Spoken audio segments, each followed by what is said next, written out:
Selamat pagi, selamat siang, atau selamat malam juga untuk Pak Minggu. Berikut Pak, kami dari kelompok APSI akan menyampaikan atau mempresentasikan hasil tugas ataupun praktik untuk tugas kedua mengenai SEL. Berikutnya saya akan share screen terlebih dahulu. Oke, baik Pak, di sini sudah ada SEL-nya. Baik, berikutnya saya akan menjelaskan mengenai chapter 5, di mana ini adalah mengenai verify the integrity of your data. Jadi kita diminta untuk menjamin apakah data kita itu sudah komplit dan valid gitu. Itulah mengapa verifikasi ini perlu untuk memastikan data kita itu udah benar atau enggak. Oke, eh, kalau misalnya di data yang tersedia sebenarnya, maksudnya di file yang SEL start ini, kita kan diminta untuk cara-caranya itu bisa dengan counting records, terus habis itu totaling numeric field, sama yang satu lagi checking for validity errors. Nah, untuk praktik kali ini saya mengambil contohnya yang totaling numeric field.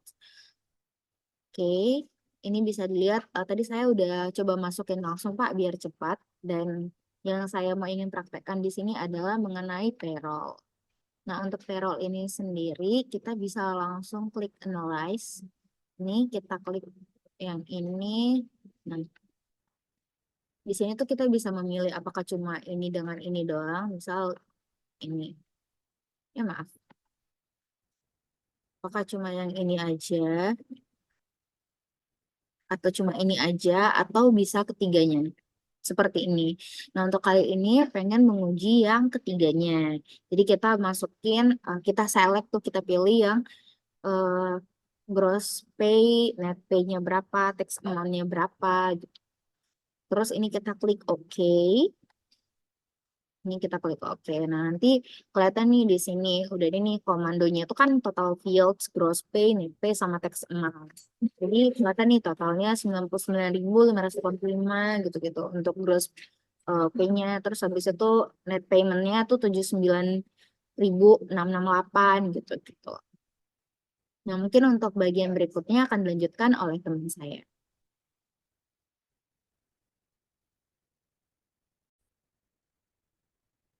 Oh ya, maaf Pak, masih ada satu lagi. Ini saya udah coba yang zero validity errors-nya, jadi sekalian aja. Ini dari payroll, terus nanti kita klik data, terus di sini verify. Ini kita tinggal pilih yang mau kita verify yang mana. Ini bisa langsung klik add all, karena kita mau cek semua kan, dari numbernya, employee numbernya berapa, terus habis itu eh date payment-nya gitu-gitu. Di sini kita klik OK. Di sini juga OK. Nah, ini nih kelihatan nih zero data validity errors. Gitu. Mungkin sekian Pak untuk bab 5 dan untuk chapter 6 akan dijelaskan oleh tim saya. Terima kasih.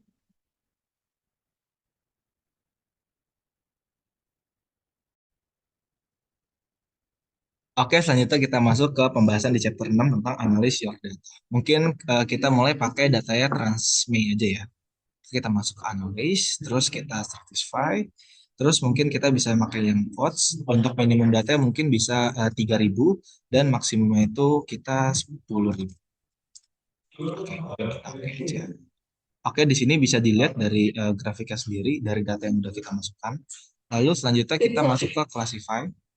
Nah, classify ini mungkin kita bisa milih coach mungkin ya. Untuk outputnya kita milih namanya itu mungkin contoh. Ya, kita oke aja.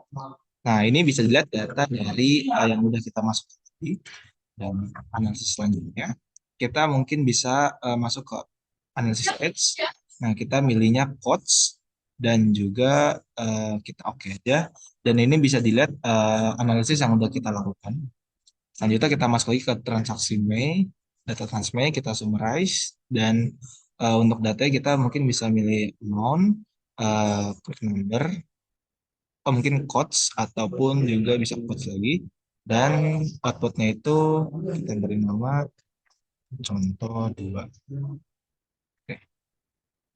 Oke, ini bisa dilihat hasil dari yang udah kita masukkan tadi. Lalu kita balik lagi ke transaksi Mei, kita masuk ke bagian analisis terus tabulate, kita pilih amount, Terus ini kita klik quotes. Quote-nya itu bisa kita beri nama contoh 3, lanjutan dari yang tadi. Kita oke aja. Dan ini untuk hasil dari tabel yang kita lakukan. Lalu kita masuk ke analisis yang selanjutnya, ada experiment sequence. Nah, ini kita pilih non atau nonnya. Oke. Oke, nah ini terlihat tidak ada sequence yang terdeteksi, sequence yang terdeteksi, dan selanjutnya kita lakukan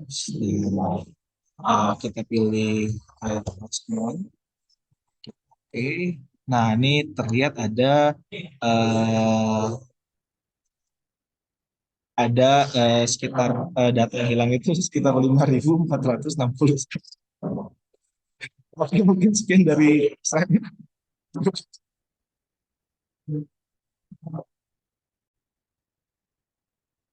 Oke, selanjutnya kita akan membahas terkait dengan mining sequential. Nah, ini ada 3 bagian, yaitu testing sequential, lalu testing for gaps, dan terakhir testing for duplicates. Langsung saja kita menggunakan data dari employee, analyze, lalu examine sequence. Misalnya kita pilih sequence on-nya kode, lalu oke, outputnya kita pilih screen saja. Oke. Nah, ini terdapat 10 urutan error dari kode pegawai yang mana ini harus dianalisis lebih lanjut oleh auditor. Langsung. Lalu untuk analyze yang kedua itu adalah look for gaps, di mana ini untuk mengetahui adanya rentang ataukah tidak. Nah, misalnya kita klik di list missing items ini, misal kita isi dengan 20 items. Lalu outputnya screen dan oke. Ini kode. Nah, ternyata tidak ada gap dari kode pegawai. Kemudian untuk analyze yang terakhir yaitu look for duplicate. Ini kita juga bisa pilih dengan kode. Outputnya juga screen. Oke. Nah, ternyata ada beberapa kode pegawai yang sama seperti AR, CA. Totalnya ada 27 duplikat yang terdeteksi. Oke, pada bagian yang kali ini kita akan mencoba untuk melakukan extracting dan juga exporting records. Kemudian untuk selanjutnya kita akan mencoba untuk sorting serta indexing tables. Nah, untuk yang pertama kita akan mencoba untuk extracting records terlebih dahulu. Nah, sampel data yang akan kita gunakan ini kita akan menggunakan salah satu data dari tugas yang sudah dikerjakan minggu kemarin ya, yaitu kita gunakan credit cards metaphor. Nah, untuk extracted sendiri, caranya itu adalah kita klik menu data, kemudian kita klik extract data. Nah, lalu kita akan ditemukan oleh dua opsi yang ingin kita ekstrak, yaitu records atau fields. Nah, contoh kita ingin mengekstrak dari data ini, kita ingin mengekstrak card number, credit limit, customer number, serta expired date. Nah, caranya itu kita klik fields, karena yang ingin kita ekstrak itu adalah fields.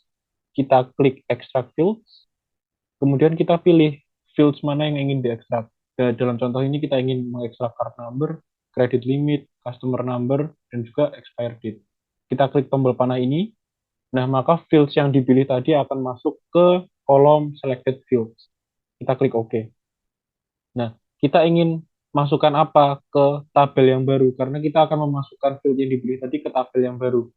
Maka kita ganti nama menjadi credit underscore cards underscore extracted. Ini sebagai contoh aja. Pastikan bahwa use output table ini dicentang karena nanti akan membuka tabel yang baru yang sudah berisi fields yang sudah diekstrak tadi. Kita klik OK. Nah, maka kita akan dihadapkan dengan dihadapkan dengan records yang eh, fields-nya ini sudah berdasarkan fields yang kita pilih tadi sudah extracted begitu. Kemudian untuk yang selanjutnya kita akan mencoba untuk melakukan exporting. Jadi ini kan tadi filenya credit cards extracted, tapi format filenya adalah .fill. Nah, kita contohkan kita ingin mengubahnya menjadi file Excel. Nah, caranya adalah kita klik data, kita klik export to other application. Nah, kita akan dihadapkan dengan pilihan yang memberikan kita opsi untuk apa sih file yang ingin kita yang ingin kita ekspor nantinya. Kita ambil contoh kita ingin mengekspor menjadi file Excel. Nah, ini ada pilihan fields atau view. Kalau fields ini nanti kita milih, dan kemudian untuk view ini nanti semuanya akan sama seperti data yang ada di belakang ini. Jadi kita nggak melakukan pembersihan apapun. Jadi murni seperti yang sudah kita lihat. Kita klik view aja, kita masukkan namanya anggap aja sama ya, credit underscore cards underscore extracted. Kita pilih OK. Nah, maka kita akan dapat info yang mengatakan bahwa sudah berhasil diekspor. Nah, maka kita bisa klik di sini. Tadi kan ada tempat ya, dikatakan tempatnya berhasil terekspor di mana. Kita klik filenya tadi. Formatnya udah Microsoft Excel 2.1. Kita tunggu. Nah, akan muncul file seperti ini yang isinya sama seperti fields yang sudah kita pilih tadi. Nah, ini format filenya adalah Microsoft Excel. Oke, untuk extracting dan juga exporting udah, maka selanjutnya kita akan mencoba untuk sorting dan juga indexing. Kita kembali ke records yang tadi yang sudah kita ekstrak. Nah, misal kita ingin melakukan pengurutan, karena ini kan masih random gitu ya. Kita ingin melakukan pengurutan berdasarkan expired date yang tidak urut ini. Kita ingin urutkan misal dari yang paling awal, dari 2004 ke 2005. Caranya adalah kita klik data, kita klik sort records, sort on. Nah, apa yang ingin kita sort yang menjadi basis, kita akan melakukan sort berdasarkan expired date. Kita klik panah ini, kita klik yang ini, ascending ke atas, kita klik OK. Use output table untuk menjadikan table baru ya. Credit underscore card underscore sorted. Kita klik OK. Nah, maka expire date-nya bisa kita lihat bahwa sudah turun menjadi 2004 ke 2005. Nah, itu sudah urut berarti, sudah sorted.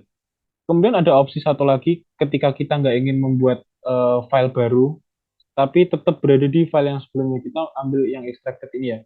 Ini kan tadi masih belum urut. Kita bisa melakukan indexing. Indexing itu lebih ke nggak physical sortingannya. Kita coba create index on. Ini kurang lebih sama seperti sort tadi. Kita ambil yang sama ya, ascending. Oke, tuh kita masukkan index gitu aja. Use output table. Oke. Nah, kalau kita index, kita nggak akan membuat file baru di sini, tapi filenya tetap file yang lama dan kita mendapatkan opsi untuk melakukan pemilihan apakah data yang ditampilkan itu indeks atau enggak. Kalau enggak urut. Ini seperti itu tadi random. Tapi kalau indeks, nah akan urut seperti sortingan yang sudah kita masukkan sebelumnya. Kurang lebih seperti itu. Dan untuk selanjutnya saya di sini akan menjelaskan terkait materi selanjutnya yaitu working with multiple tables. Nah, di sini ada beberapa cara, itu ada 4. Kemudian ada relation comment yang memungkinkan kita mengakses dan menganalisis data secara bersamaan dari 2 tabel atau lebih sehingga datanya seolah-olah ada dalam 1 tabel. Kemudian ada join comment digunakan untuk menggabungkan bidang dari 2 tabel menjadi tabel ketiga. Lalu ada merge comment digunakan untuk menggabungkan 2 tabel yang diurutkan dengan identikal record layouts ke dalam tabel ketiga. Kemudian yang terakhir ada extract and append, di mana ini menjadi alternatif dari merge, yaitu yang berbeda itu caranya dapat dilakukan pada file yang tidak disortir. Nah, di sini saya akan mempraktekkan join comment itu untuk sampel project yang telah ada di sini. Saya sudah melakukan sort pada akun receivable dan customer. Akun receivable di sini itu menjadi primary key karena memiliki data yang paling banyak. Nah, di sini langsung saja kita klik pada primary key-nya, yaitu akun receivable yang udah di short. Kemudian kita klik data, lalu klik join table. Nah, di sini ada primary key, primary field, secondary table, dan lain-lain. Kemudian kita pilih secondary table-nya, yaitu secondary table-nya itu merupakan customer, karena di sini kita akan menggunakan customer number untuk sebagai data yang akan di-join. Nah, kemudian untuk primary key-nya sendiri kita pilih customer number karena yang mau di-join adalah customer number, lalu klik OK. Untuk secondary key juga sama, kita pilih customer number.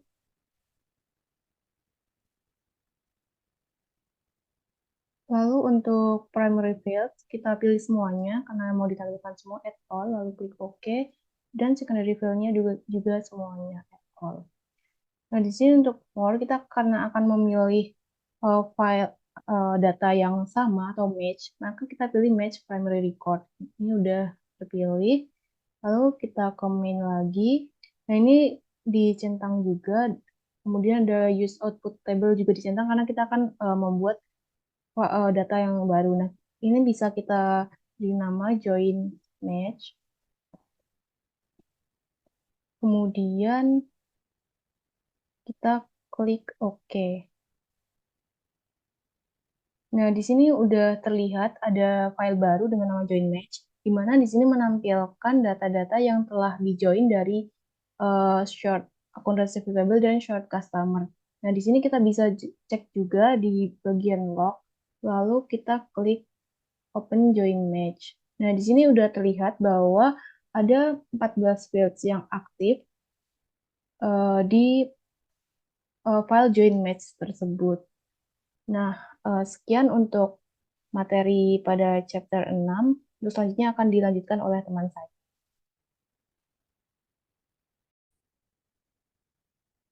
Oke, sekarang di bagian terakhir kita akan belajar bagaimana cara untuk nge-print data yang sudah kita punya ini atau sudah kita analisis dan juga membuat data dari grafik dari data berikut ini. Pertama kita akan belajar bagaimana cara kita bisa nge-print data ini ke printer kita secara langsung. Pertama kita bisa memilih data, kemudian kita klik report di sini. Di sini kita bisa lihat previewnya di sini dan di sini bisa langsung kita print. Tergantung ketersediaan print yang kita punya. Kalau di sini saya punya Canon, langsung kita bisa pencet print saja. Kemudian kita selanjutnya juga akan belajar bagaimana kita bisa membuat grafik dari data yang kita punya. Contohnya kita akan membuat grafik data dari tabel amount ini. Maka kita klik tabel amount, kemudian kita bisa klik menu analyze dan kita buat data ini menjadi histogram. Maka kemudian kita pilih minimum value-nya, misalkan kita pilih di sini adalah 0 dan minimum value selanjutnya adalah 100. Maka kita akan bisa dapat di sini, ntar datanya akan keluar seperti ini. Begitu. Sekian dari kelompok kami. Kurang lebihnya mohon maaf. Terima kasih.